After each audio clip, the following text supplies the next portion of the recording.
Indian troops in their continued acts of state terrorism martyred 140 Kashmiris including 5 young boys from January till first week of July this year in Indian illegally occupied Jammu and Kashmir. A report released by the research section of Kashmir Media Service today revealed that of those martyred, 19 youth were killed in fake encounters staged by Indian troops, while 854 people were arrested during the past 6 months. The troops destroyed over 34 houses and other structures by using chemical substance in the garb of cordon and search operations.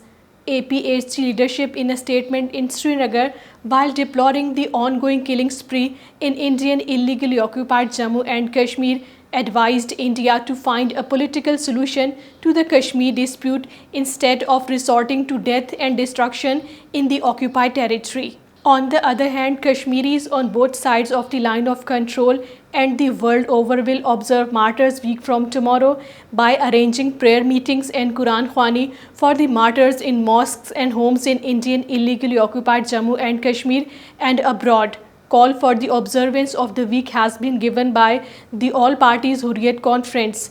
On 8th July, the martyrdom anniversary of popular youth leader Burhan Muzaffar Wani, people will assemble in his native town Tral and on July 13 in Naqshband Sahib, Srinagar to offer Fatiha for the Kashmiri martyrs. The Indian authorities booked a civilian Adil Ghafoor under Black Law Public Safety Act in Doda district of Jammu region for delivering a speech at Jamia Masjid of Bhadarwa town on 9th June against Hindutva, BJP leader's blasphemous remarks.